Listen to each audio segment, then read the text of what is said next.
Hi, everybody. This week I have with me Sera Davidow. Did I get it right? Yes. Who is it director would be the position? Yeah, that's right. Director of the Western Massachusetts Recovery Learning Community. And I'm excited to have her. I've been wanting to have somebody, an activist from this world for a long time. And Sera comes highly recommended. I've also watched her work over the years, a few postings on Mad in America. So Robert Whitaker is one person we have in common. So with that, could you tell us what the Western Mass Recovery Learning Community is, what it's about?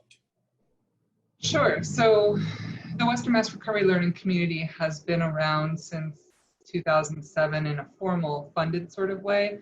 But basically, we are a community of people who have experienced a number of different life interrupting challenges. And, we've come to define that quite broadly. So we're a community made up of people who've been given psych diagnoses and experienced various things in the psychiatric system, but also people who've experienced trauma, homelessness, and being unhoused, problems with substances, etc. And we believe so much in this idea that we gain a lot of wisdom in going through the journey that we have gone through and that we're continuing to go through, and that there's a lot of power in sharing what we've learned about navigating systems, trying to survive, moving through some of the things that have happened to us and building the lives that we want. Though, when we first became funded in 2007, we had a pretty narrow focus of peer support and peer-to-peer networks. And over the years, realizing that we wanted to have more impact on the broader world, we've actually grown into having 4 parts. So we have a peer support part that is where our groups exist. We have a peer respite where people can stay as an alternative to hospitalization. We have community centers that people can go to, a number of different things in that peer support piece. But then we also have opportunities to access alternative healing supports like acupuncture, Reiki, things like that are free, not because we think they're the answer for everyone, but because most people don't have an opportunity to access them if they don't have really good insurance or money or some other resources, and we want people to have more choice. Yeah. And we also have an advocacy portion that includes individual advocacy, but also is about informing people of their rights and getting involved in protests and activism at the statewide, but also the national and sometimes even the international level. And then we have a learning opportunities part, which is where we do a lot of trainings, particularly on hearing voices, alternatives to suicide, trauma. We just started piloting an anti-oppression training, so a lot of training activity, and we also produce books and films. So I could get more into that if you're interested. But yeah, Well, no, I mean, that's tremendously impressive, and it's far beyond what I expected the answer to be. So I take it you're over a pretty broad geographical area? So certainly, in spite of our name, we do cover a lot more, but the focus of many of our direct supports that we offer is based in Western Massachusetts.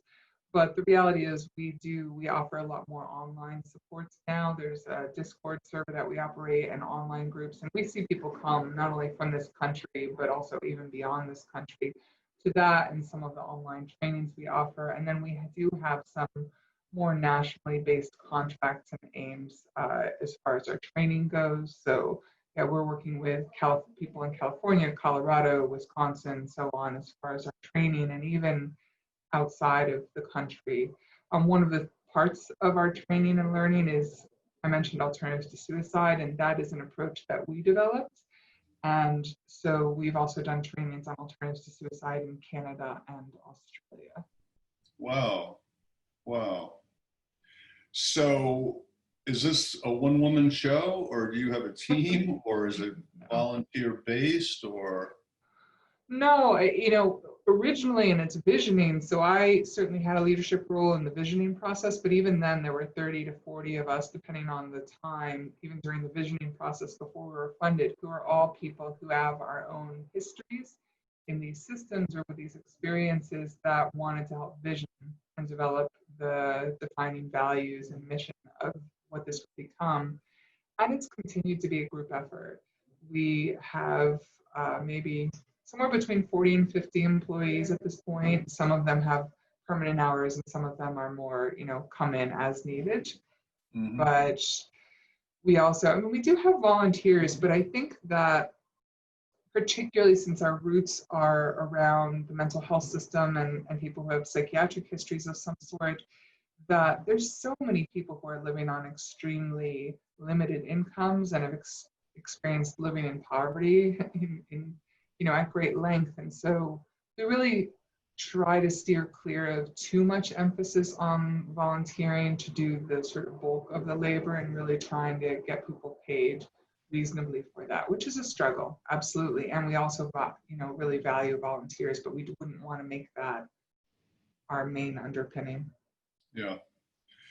In a way, it sounds like you're hearkening back to a time in the earlier part of the 20th century when social work was just that, right? Yeah, social work is, if you look at its roots and its values, it certainly is much more community and social justice oriented than what it has become.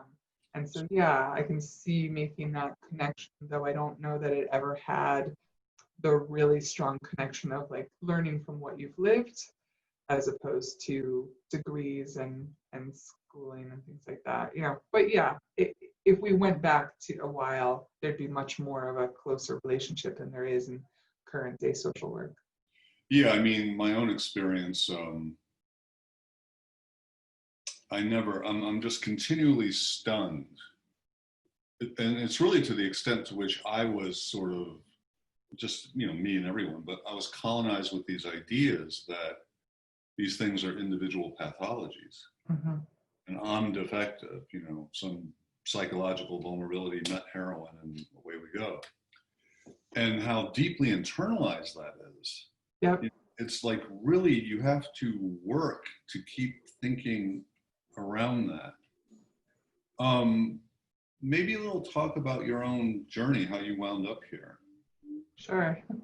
Yeah, so I'm not quite sure where to start, but I guess I'll say like I am a survivor of childhood sexual abuse and emotional and physical abuse as well. And I think that I spent a lot of years trying to figure out what to do with that and struggling. And I intersected with the mental health system fairly late on, I would say, compared to some of the people I work with. So I was 17, I think, when I saw my first therapist. I had managed to evade that. And I, usually when I'm sharing some piece of my story, I'm clear to say like some of that was about privilege. I grew up in Connecticut, in a pretty wealthy part of Connecticut, and I'm white.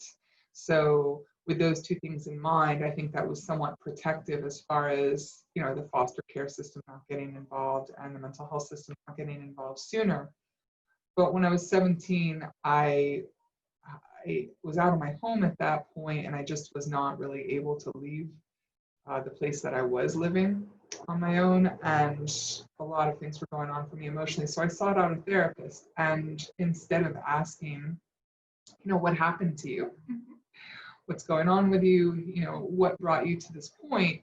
She just listened to, kind of this list of quote unquote symptoms and diagnosed me with major depression and basically told me I had a chemical imbalance that I would have for the rest of my life, and that I could probably expect to get on and be on psychiatric drugs to help correct that.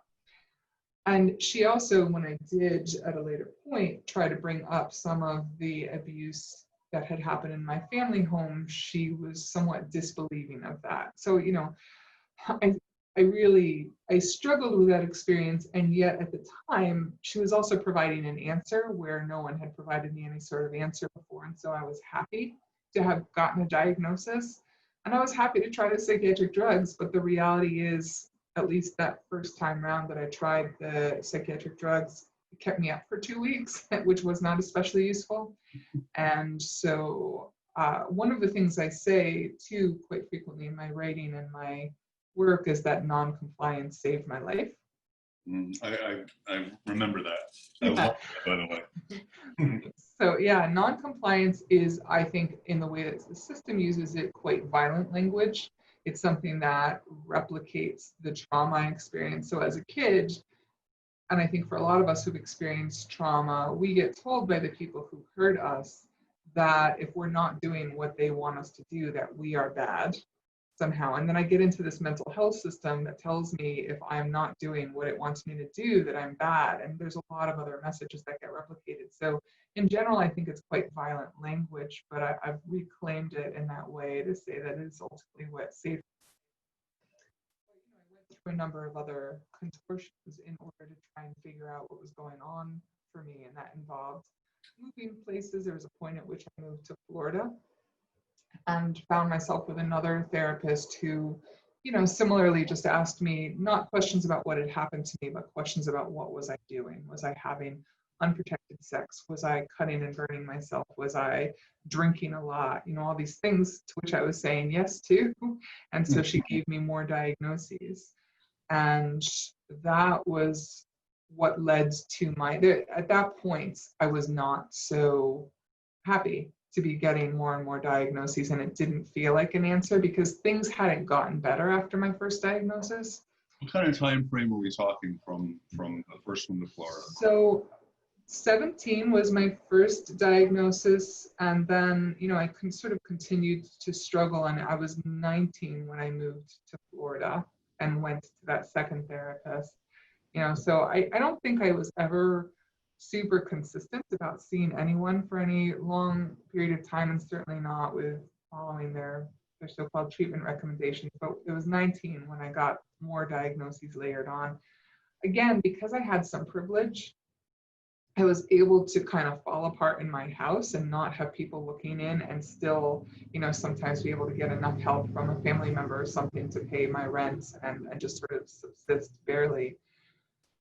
But when that happened, that was another turning point, both because I felt like, oh yeah, I'm not so sure about this anymore, but also because that system started looking at me more intensely in a way that I wasn't used to, particularly because I was cutting and burning a lot, and they were seeing that as a product of suicidal intention.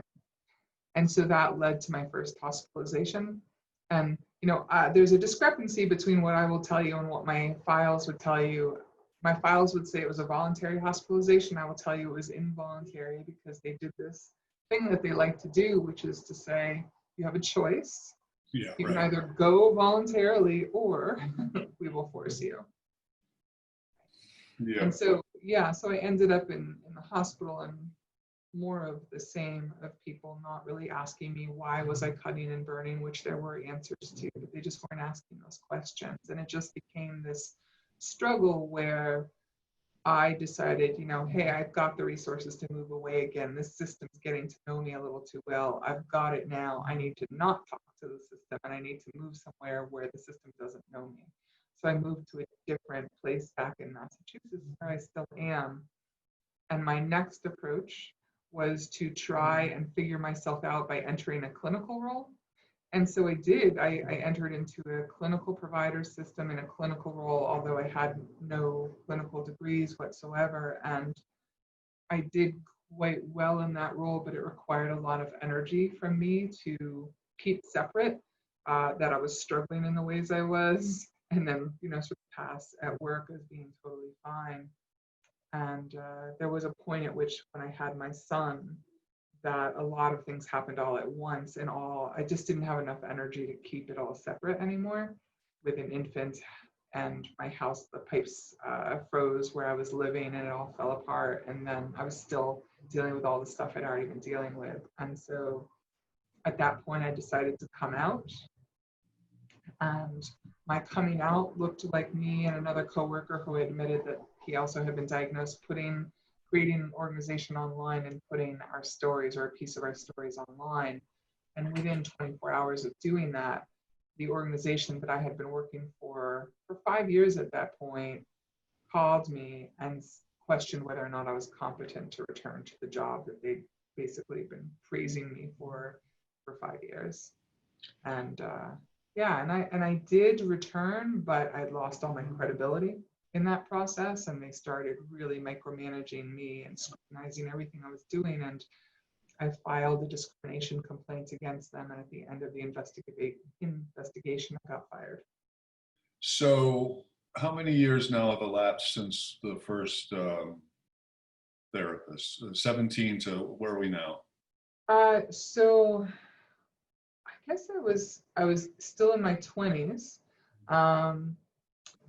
Yeah, so I think I had moved into my later 20s at that point. And so you've done a lot of recon in enemy territory, so to speak. I mean, Yeah. you have a real sense of the system from Oh consumer, yeah, provider. absolutely. I would And I ima- saw. I would imagine a battery of diagnoses and different meds. Yeah, I think I had about 6 diagnoses at that point, and maybe a dozen different psych drugs I had been on at that point. Certainly not as in deep as some of my coworkers had been. Again, because I just didn't stick with it for long, or I used my resources to move away, or what have you. So my story is not as awful as others that I am aware of. But at that point, absolutely, I had a lot of that. I call it my diagnosis tail, because as they give you new ones, they don't take the other ones away. So it just sort of grows and grows. Right.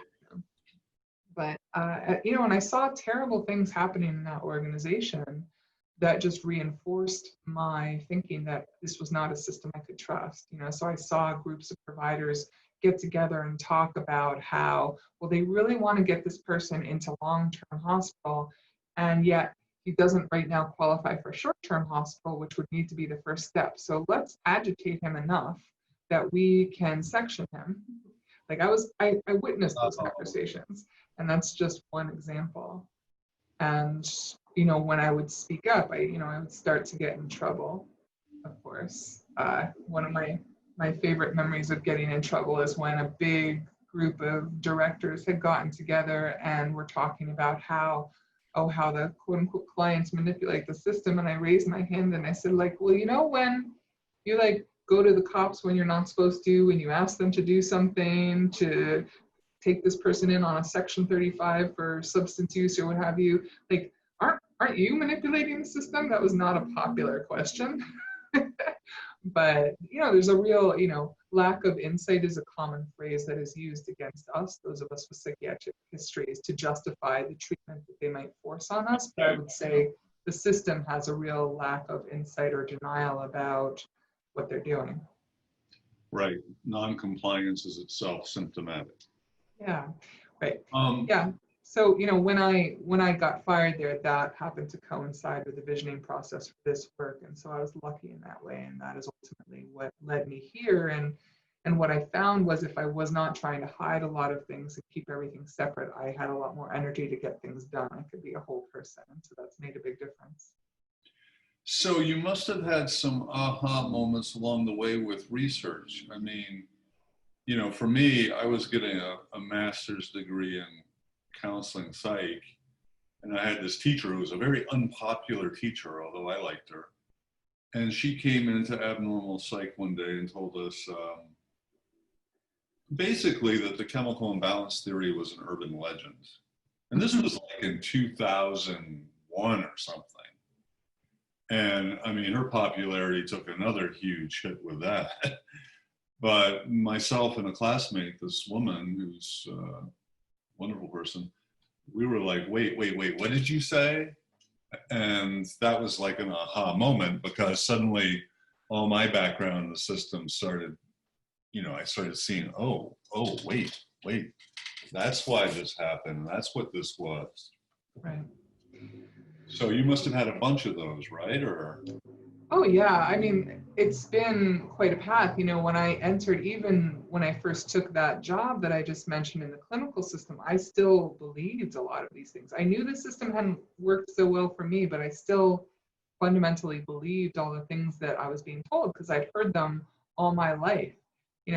I did go briefly to study psychology in college, so I heard it there.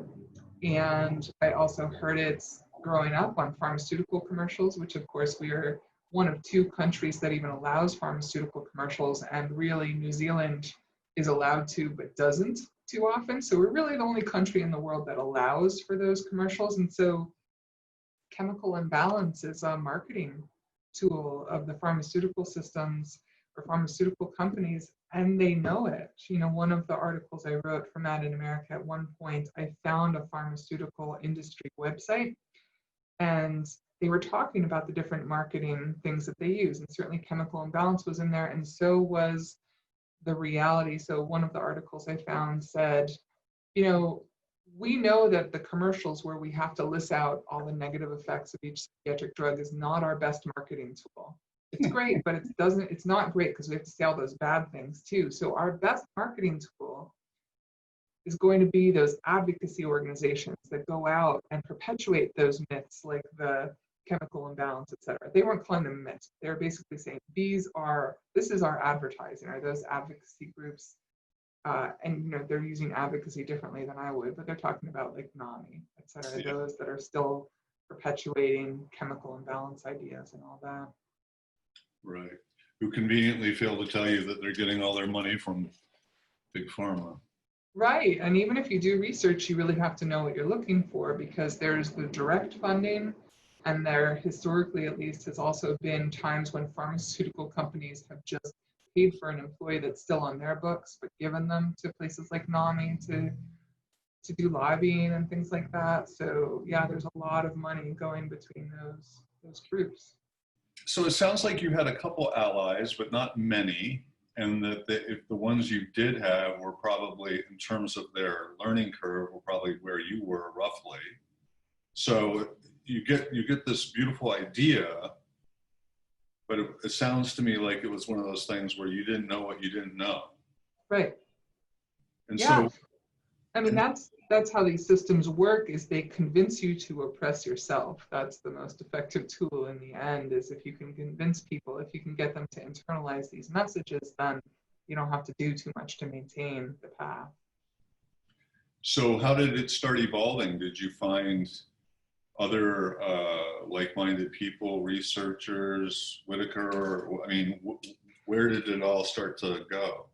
Yeah, you know, I mean, I think certainly it helped that the system had failed me so much, that I felt so harmed, that I'd experienced this force that I experienced when I was in Florida. So that, you know, didn't make me realize just how deeply things ran, but I was on a track to think that there must be something different. And then some of it was connecting with people in my local community who were also questioning and realizing I wasn't alone in that.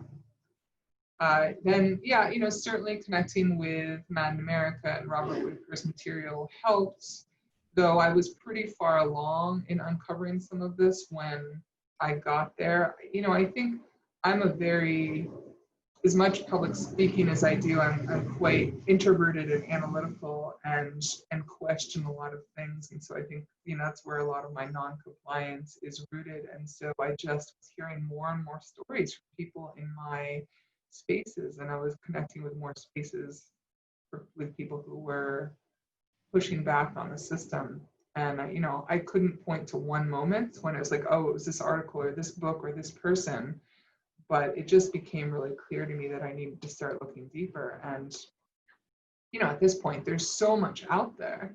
There's so many articles, there's so much research that says that what the mainstream believes, what we're told, is just full of holes, you know. Yeah. A lot of it is just, and I do think, you know, that's true of not just the mental health system, but really of most of our systems. They're quite similar. You know, for example, if you look at the research on forced incarceration in a psychiatric hospital, you'll see things like the suicide rate is higher when someone leaves that hospital. And that's the same as if you force someone into a detox, the overdose rate is higher upon release. You know, there's a lot of patterns that people aren't talking about in the mainstream world, but that really, I think once you start to unravel it, you just learn more and more and more. So at a point, so you know, a lot of my questions are sort of reflective of my own journey or process. So, you know, I'm white and male and heterosexual and fairly, not super privileged, but fairly. And so when I finally get, first of all, I refuse diagnoses. So, you know, I could admit I was a heroin addict, but the second you tried to tell me I was bipolar, I was like, this is not the time to make that diagnosis. Yeah. So I'd never gotten on the psych meds. I never accepted that. I had a horrible experience on the methadone program. But then eventually recovery comes. And what I'm beginning to realize now, all these years later, is the degree to which I internalized a kind of Horatio Alger, pull yourself up by your bootstraps, swimming upstream, you know, kind of almost a heroic narrative.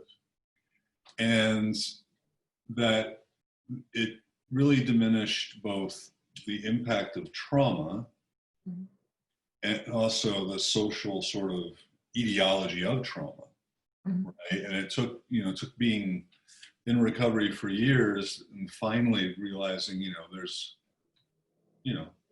a lot of unresolved trauma here. There's, you know, narrow, constricted emotional range and startle response and interpersonal stuff and all that.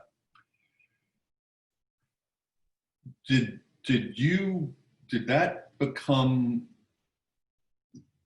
were you aware of that early on, that we are basically traumatizing people when we're saying we're helping them? Did you have that, did you figure that out quickly? Oh, your volume is off somehow. Is it? There you go. Okay, I don't know what happened with that. I think it was gradual. I think I recognized pieces of it as I went, certainly not at 17, even though I knew I had been through a lot of painful things. I did not make a lot of the connections that I can make now looking back. By the time I got to 19, it was pretty clear to me that the experiences I was having in that system were really harmful and felt kind of like some of the harm I'd experienced in some of my earlier years. And I started to make some relationships. Like, you know, I think this is a tricky comparison, but as someone who has been raped, for example, being in these environments where, you know, these large men are standing over you, sometimes restraining people, watching you sleep, you know, it's like there start to be these comparisons that don't make a lot of sense. And when I think what made it clearest to me is that when I started to have those questions and I would approach people working in the system about them, there was no real awareness or willing to discuss those things. There was a real like, no, you know, we're doing this for your own good. This is what it needs to be. And, you know, whatever you're talking about, it's off base. And I think when I see such cognitive dissonance in people, when I see like, you know, like when I see them in such, you know, denial or what have you, and justifying things, it just, I think it, you know, was in my 20s that I'm like, oh yeah, there's nothing about this that makes any sense. You know, I still don't know that I quite realized all the research and how flawed it was that was out there, and that pharmaceutical companies could be on TV and just completely be lying about it. But I think that came over time. But by my 20s, I was certainly realizing that nobody was asking me why I was cutting and burning myself. Nobody was asking questions. And even when I would bring it up, they would try and move beyond it. And yeah, I don't know. It's sort of puzzling to me, and you know, maybe it shouldn't be, but it feels puzzling to me that more people don't see it sooner than they do. But I think that there's a real drive in the society for easy answers and, you know, making people happy and doing what you're supposed to, that I think really, I don't know, helps contain people. Yeah, it's striking. I went through this thing a little while ago where So Anatomy of an Epidemic came out, and I read it, and I got to know Robert a little bit, and I circulated the book, and I internalized it, and I brought it into my work. And then I would read Mad in America, and I would certainly see these things happening in Europe. Very creative, Norway, Finland.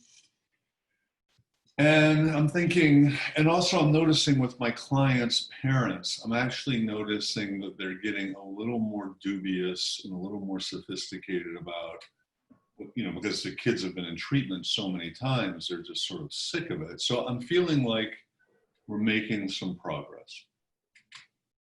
And then the opioid epidemic really gets turned up higher, around fentanyl and all that. And suddenly they're just back at it again.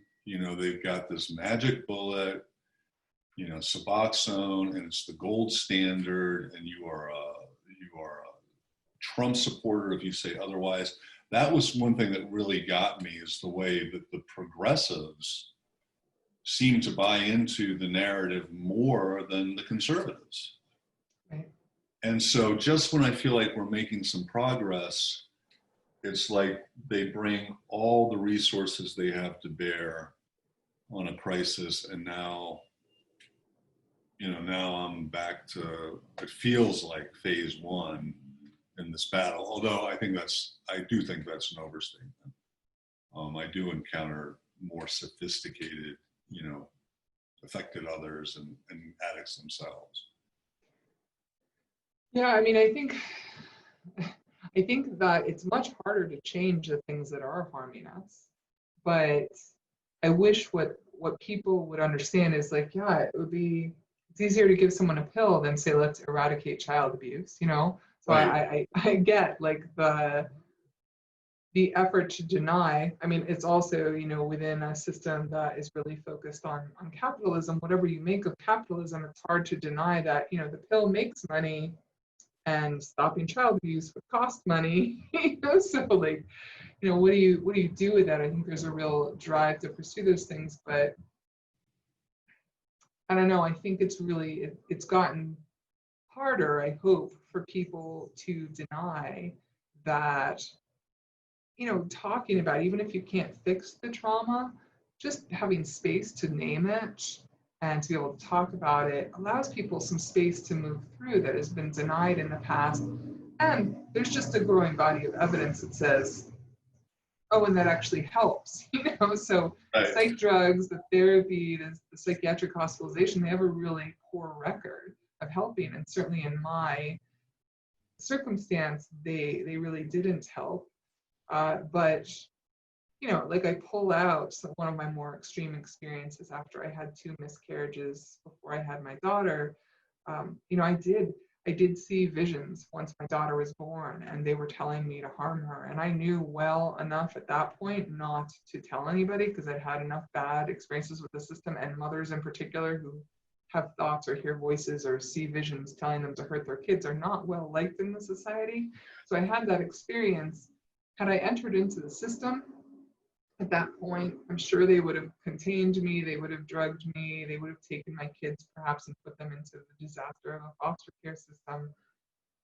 But what helped me was just making meaning of that experience. What helped me was sitting in a group with other people where they didn't fix the fact that I had miscarriages or anything else, but I had space to realize that the visions weren't telling me to hurt my baby, they were telling me I blamed my body for these miscarriages that I had experienced as really traumatic over the course of a year. And once I made that connection, the visions lost their power and started to fade away. Mm-hmm. But how many people get that opportunity? How many people get that opportunity to make that meaning, recognize the impact of trauma, talk about it, name it out loud, potentially within a pretty small, safe group, and then move on with life? That's not what our system is designed to do. Our system is kind of designed to numb people out and contain them and make things chronic. So what's the power of story? So story is a tricky thing at this point. I think that there's a certain power that's being taken away from a lot of our movements. I think there's these common components of systemic oppression, all these different types of systemic oppression. If you take a group that's been marginalized, one thing that they can still be seen as having value in is like entertainment. So sometimes I see this sort of, this is not a phrase that I came up with, but like recovery porn, so to speak, like people being asked to tell their stories, often for free, to pull on people's heartstrings, but then not being taken seriously when they say, and now I want to be at the table to talk about how to change these systems. Right. So that is one of the risks of story, I guess, but I think the power of story is just in, letting us all know that we're not alone and all the wisdom that we have gained, that when shared with others can give permission like it gave to me to pause and make meaning in a way that is not conventionally what we're taught, or that again lets me know that I'm not alone, or just lets me talk about things. I think there's a fair amount of research at this point that says that shame is a huge driving factor in what keeps people stuck in some of these places, especially when people have experienced trauma and they're not allowed to speak about it and they're treated and they're numbed out. It's really hard to move through, but story often gives us permission to also let go of some of that shame. So almost every time, it took me some time. I did not share this story about the visions in my daughter for a couple of years after it had stopped. And then it felt safe because I could say, no, don't take my kid. That was a while ago. It's all gone now. And I started sharing it. I've shared it, in several places in this country. I've shared it in Australia. I've shared it in Canada. And almost every single time a mother comes up to me and says, I've had something similar. I never thought I could say that out loud. I don't want to lose my kid. Thank you for saying that out loud. However, about a year ago, January, I shared that story as a part of a role play in a training, an assist suicide prevention training, because, honestly, I was trying to push back on some of the beliefs people in that training had. So I used that example as a way to push back. And I explained to them what happened. I explained how long ago it was. I explained how much I never thought I was actually going to hurt my daughter and what was going on and what helped and what didn't help. But that was a clinical group with being led by clinicians and mostly populated by clinicians. And 2 days after I got home from that training, I got a phone call from the Department of Children and Families because one of the clinicians had reported me. My word. And I did what I think a lot of us do when we get mad.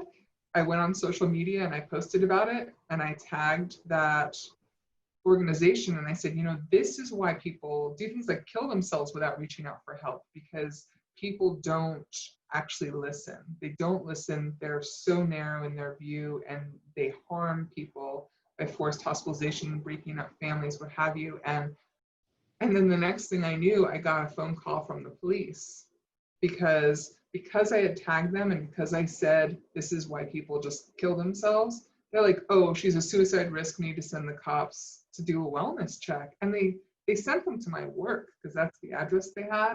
So I had cops going all over my work, interacting with the IT people and the human resources people looking for me.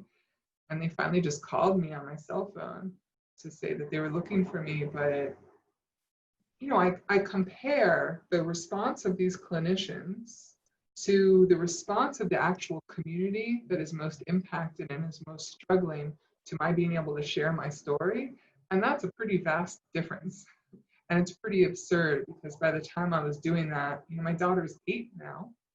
She's almost 9. So she was 8, maybe 7 when that happened. It was years after that had happened. Right. Still did that. Well, it seems to speak to how these assumptions and these organizations and all of this, it has a mind of its own, an automatic mind. Mm-hmm. And it's not like you can even point to diabolical players. It was that bitch who did it. It's more like it's diffused through the group. Right. Yeah, actually, one of the analogies that I use that actually I got from Bob Whitaker, although he said if he didn't come up with it, I forget where he said it came from, is just that of a rotten barrel. There's a lot of apples, that are not rotten in that rotten barrel, and they're trying to be good apples. What if the barrel is rotten? Then it impacts everyone. Everyone in that barrel becomes complicit with it in some way. And that's really what I see happening. It's so hard, and it mirrors in some ways this conversation about defunding the police and good cops and bad cops.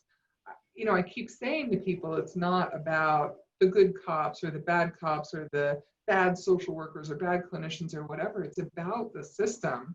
The best cop, the best clinician working in these systems is going to end up being complicit with pieces of that, no matter what the intent is, because the systems are so problematic. Right. Not to mention it'll destroy their idealism and probably leave them shamed and depressed. So, I'm hearing so many fascinating things here. So, one of the things that I'm kind of seeing in my work is that the power of narrative, but also the power of claiming your narrative and not ceding your narrative to whatever authority it is, even the progressive ones. That what really, having the wherewithal to say, what really is my truth at this moment? I can always revise it in light of experience. And so you're describing that, and the narrative, there's not a venue, at least in that situation, for it to actually be heard. So there's violence, and not even not be heard, it's grossly misinterpreted. And then I start looking at some of the narratives that we adopt in the recovery world. And so I came up with a narrative that was, I didn't know this, but when you tell your story as a 12-stepper, especially if it's white middle class AA, my parents were married for 50 years. They were college educated. They loved me. The expectation is that I would go to college.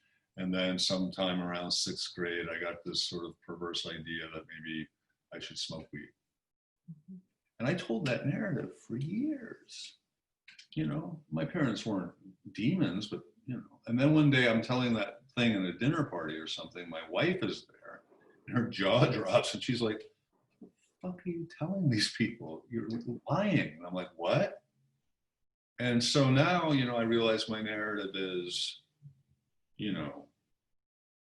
racially charged urban environment, ripe with violence, sexual abuse, chronic fear, and so the narratives change. But when the narrative changes that way, that means that if everyone adopted that narrative, they really got close to their trauma and stress, dislocation, then the recovery culture itself would have to change. Mm-hmm. And well, that's where I'm at now. And that's a tough one. Yeah, I think the culture around even that word recovery is different in the different sort of silos that we get put in as well. And, so for me, I went through this process that, in spite of the name of our organization, I think a couple of years into being a part of this organization, someone in a hospital group or something asked me, well, how long have you been in recovery? And I think, in this world, it's harder to count. I think that person might have been connected to the 12-step world, and I know there is a really clear sort of counting that happens there. But with me, I was like, well, do I start counting the first time I took psych drugs, the last time, first time I was in therapy, the last time I was forced into hospital? When do I start counting? And what I had to realize for myself was that the language of recovery itself feels to me like it came out of a system. And I'm not trying to take it away from anybody else, but for me, what I want to say to people at this point who ask me those sorts of questions are, why is what you call life with all its ups and downs what I'm supposed to call recovery for the rest of my life, simply because I was in this system and I was diagnosed at some point. And so I really, for me, it's been so important to make meaning of all these words and decide which ones do and don't fit, and keep peeling away the layers of the onion or whatever you want to visualize so that I can get out of that box entirely.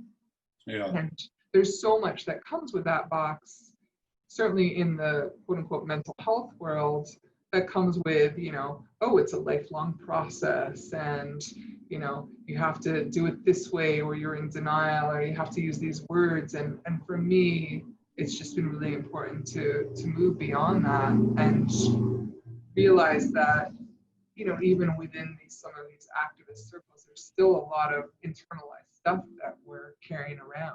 And, Yeah. that's not to say that everyone needs to give up the word recovery or anything like that. And maybe there is a way to reclaim it in a way that makes sense. But I haven't yeah. found it yet. I mean, that's why I'm leaning towards resistance, because I don't want to recover the sixth grader.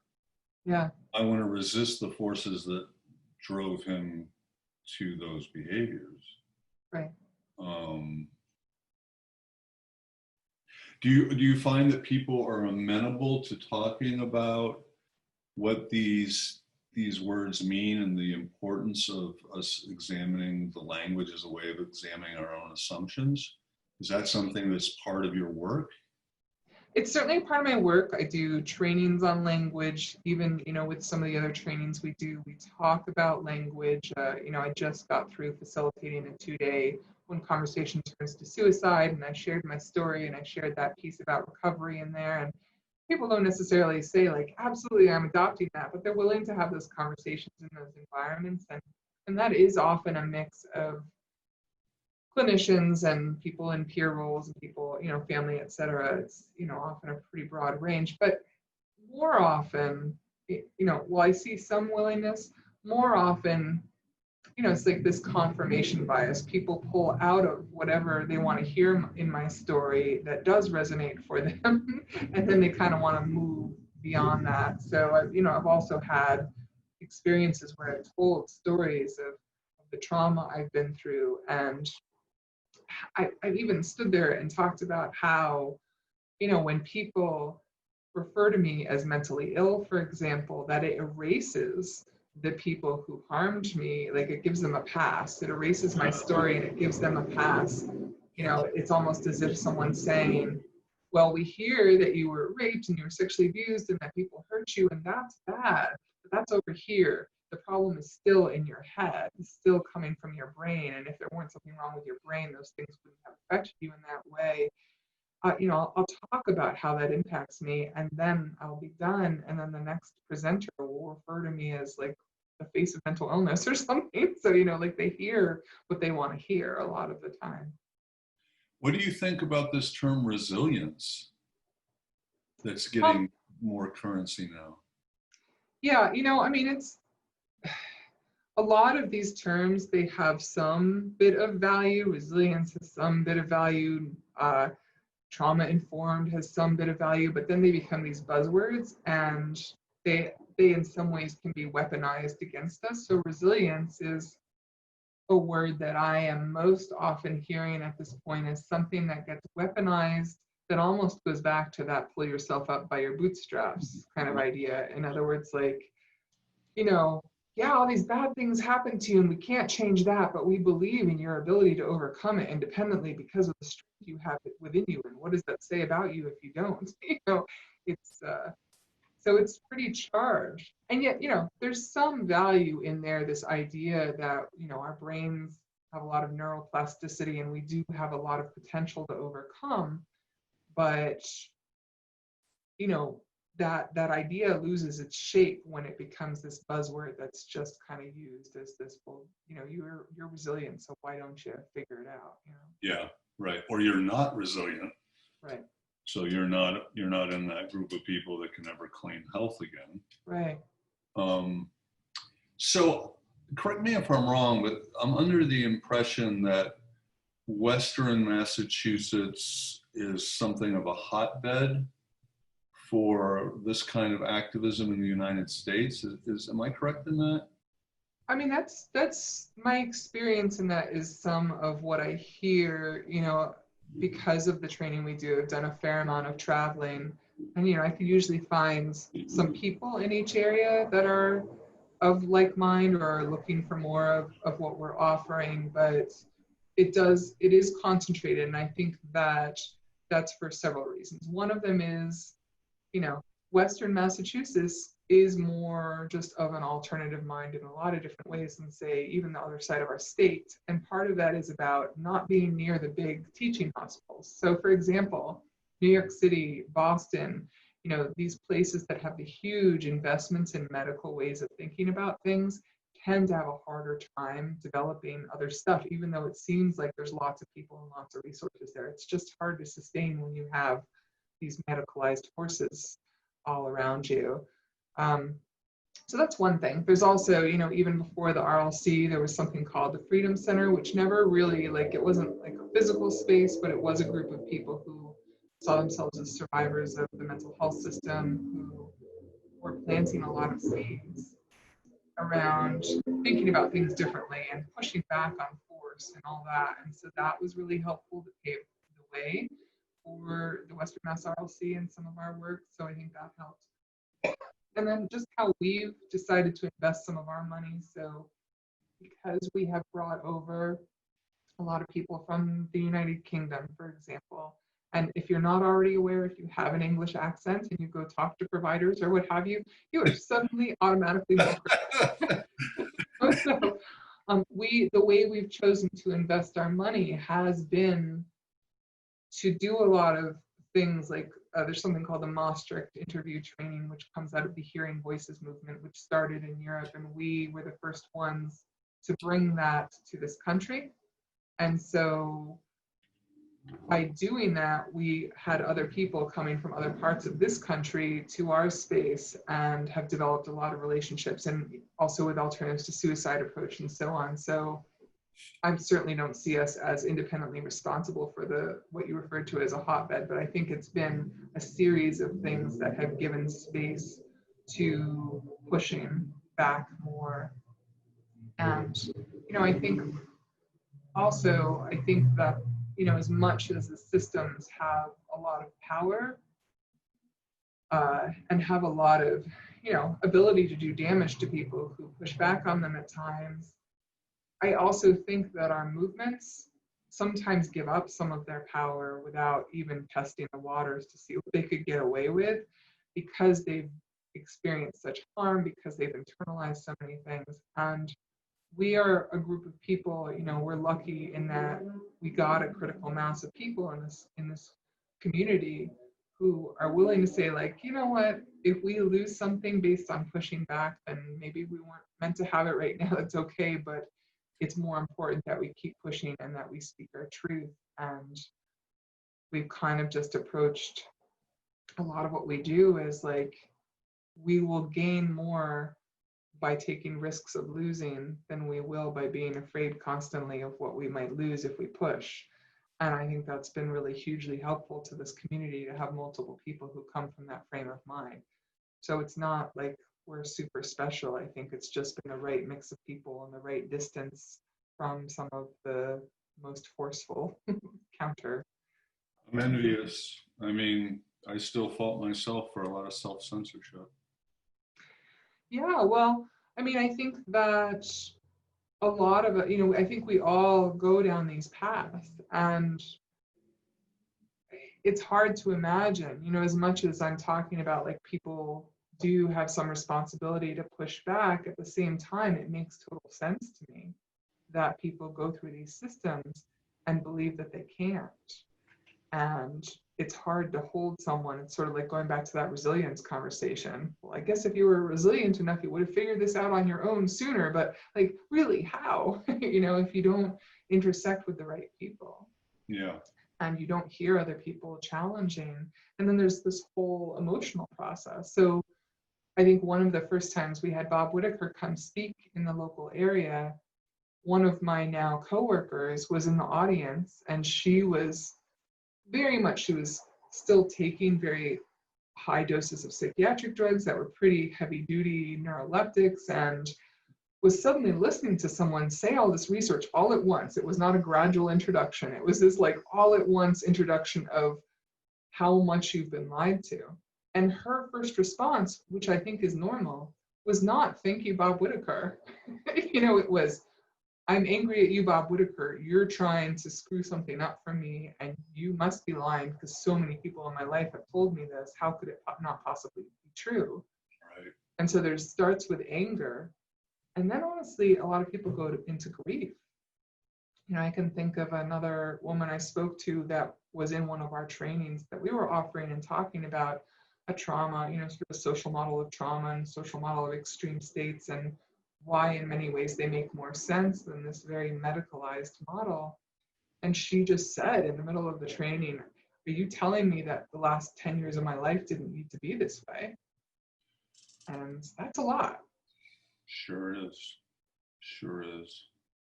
So you're in dialogue with activists in Europe, and I'm sure each country is a little bit different, but what would you say US relative Western Europe? Where are they relative to where we are?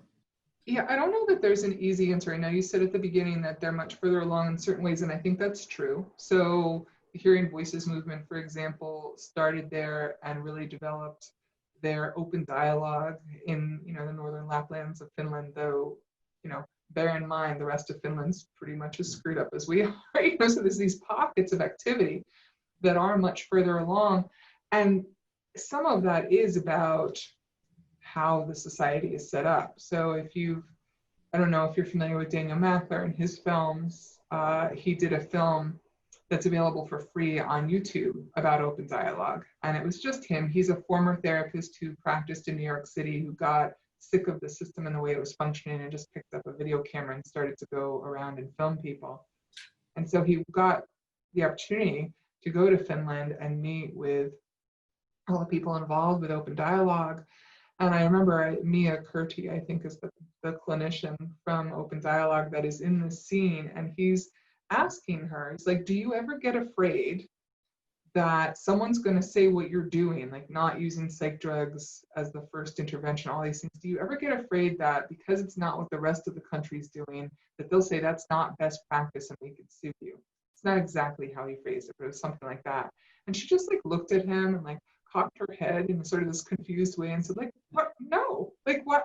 Why would I be afraid of that? You know, like the litigious nature of our country, the way our country's health systems work and the way the liability is seen as such a driving force, I think it holds us back from some of these things. So open dialogue is now an approach that they're trying to replicate in this country, but it's very hard to do it in a real way, in the way that Finland has. So I think in that way, they're much further ahead, and that they've got kind of the foundation to do those sorts of things that we don't have. And I don't know quite how to get us there. On the other hand, as far as things like peer support and some of the things that we're doing here, although a lot of peer support is very co-opted and not good, that's much more developed here, you know, for better and sometimes for worse. So, you know, depending on how you look at it. So I think there's a certain give and take. I think there's a lot we could learn from each other still. I mean, in my wheelhouse with harm reduction, you know, the more I study it in Portugal or the Netherlands, you know, the presence of wraparound services, the availability of them seems to me the signature thing of harm reduction. Not Suboxone, but housing and education, what have you. Whereas here in Portland, you know, you can be on 16 milligrams of Suboxone a day for free, but you don't know where you're sleeping tonight. Yeah. And so it almost feels like it drives people into deeper despair. I often wonder if this all comes down, well, not all of it, it's just overstatement, but corporate personhood and lobbying. That in our system, the pharmaceutical companies are just like organized crime. And yeah, I mean, the pharmaceutical company has more lobbying dollars getting spent than the gun industry, than all sorts of industries in this country. It's huge. The way that our economy and our healthcare system interacts is huge and goes beyond just, it's not just that other countries offer free health insurance or have different systems. It's that that incentive to make as much money as possible with these sorts of things. And as I'm sure you know, as you were basically speaking to, when someone's basic needs aren't being met, like who the hell cares like what else you might be doing for them? I mean, we see that in our community all the time. We have something called community bridgers. They go into hospitals and they go into jails to support people to hopefully get out and then get regrounded in the community, make new connections, reconnect with old connections, whatever they need. But they don't give us the resources to get people homes. They don't necessarily give us resources to get people out of poverty. So sometimes the system looks at us as if we're failing because, the hospital did their job. They gave them the medication. They dealt with their mental illness or their problems with substances or whatever. And why aren't you able to then sustain them in the community? But the reality is, like, they went into the hospital not because of something wrong in their head. They went into the hospital with something wrong in their life, and you didn't do anything to fix that. And now you've expected to like pay us like 15, 16, maybe $20 an hour, and somehow we'll fix it all. I don't know. Yeah, right. Do you see changes happening do you see a more informed clinical world? I mean, I know it's not coming out of the social work and counseling programs, but are you seeing a rising tide of clinicians who are? Yeah, it's always a little hard to tell if there's change happening or if there's just a change in communication happening. So people are a little more readily finding each other. So it's a little hard to figure out which one of those is true. I think, another thing that Europe certainly has over us is a much more developed critical psychiatry network, for example. There's a lot of clinicians who get together and support one another and develop perspectives and put them out in practice. We had some money at one point to be able to go do some interviews in Europe and met a number of people there who are in clinical roles who are doing really great things that are not really quite happening at that level here. And yet, although it's hard to tell if it's just about us hearing about it more or if it's actually happening more, I think there is a growing number of clinicians who are questioning, who are finding sites like Mad in America or writing for sites like Mad in America or the Foundation for Excellence in Mental Health Care. Those things, there is a rise there, but there needs to be, I think, a greater effort to connect everybody and have them doing things together, because as you, I think, said earlier, one of the things that happens to kind of best apples in the system is that they get in there, they try to do something different, and then they get slapped down and they lose their energy, and they either give in to doing it the awful way or they leave and they get out. And so one of the things we actually had applied for a grant to bring together a conference, like sort of a critical psychiatry kind of conference that was really geared towards providers. And then COVID kind of canceled that all out. So we hope to pick up that thread at some point, because I think it's so important that people find each other. We our film project that we're closest to finishing right now is called the Video Bridge. And in the Video Bridge, there's 3 groups. There's a group of people who've been in the system by force or choice or some combination.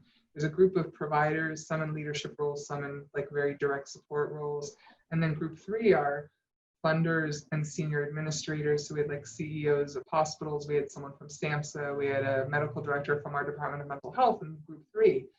And the way it would work is they'd each talk as a group, not with the others, get filmed, and then we'd show clips of the films to the other groups and then film them responding. And we went around 3 times.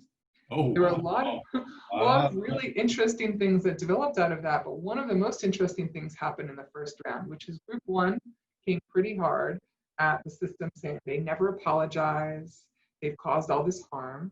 And group 2 said, you know what, they're right, we want to apologize. And then group 3, who we thought would be pretty upset with group 1, it's like, oh, we understand that group 1's upset, but what the hell's wrong with group 2? Why are they apologizing? And it really struck me, like, this is often what providers are up against. The force to stay in line and not be a part of the questioning is pretty high. Yep. and apparently there you're a Benedict Arnold if you agreed with group one. Yep. Well, I feel like I could talk to you for hours. To wrap things up, though, I'd like to hear about 2 or 3 things anywhere internationally here that really inspire you, that are really amazing. Okay. Besides your own organization, you already did that.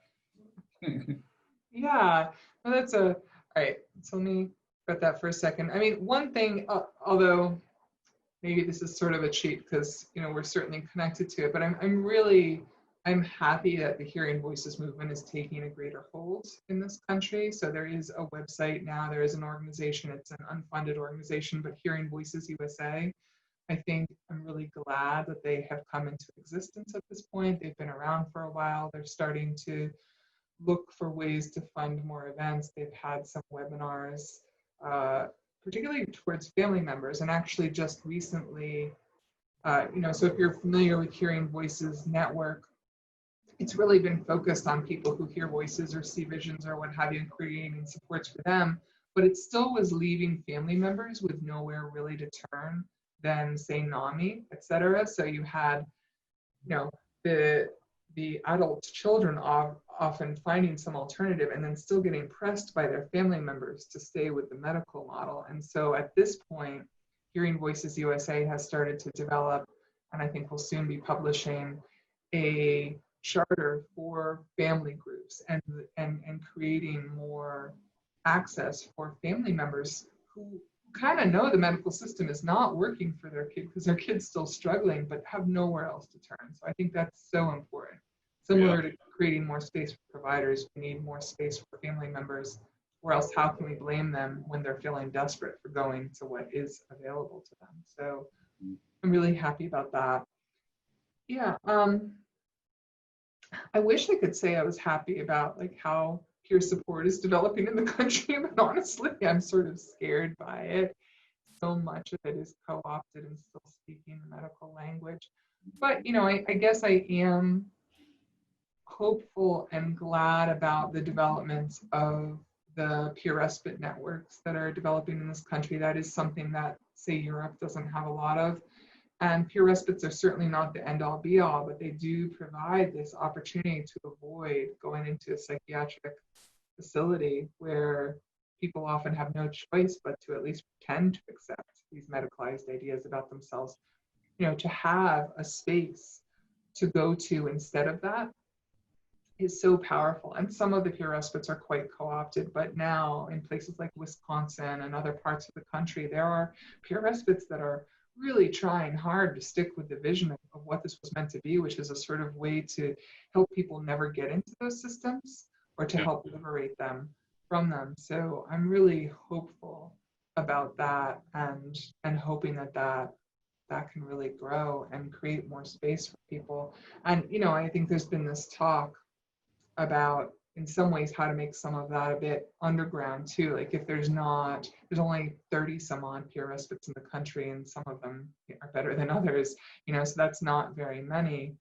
But there is also, conversation happening about, does it all need to be funded? Could we create this sort of network of people who are willing to just be with other people and create these communities where we support one another? Because I think, yes, somehow we've got to get to this point where communities are willing to come together. It's not all about, the one program that got funded.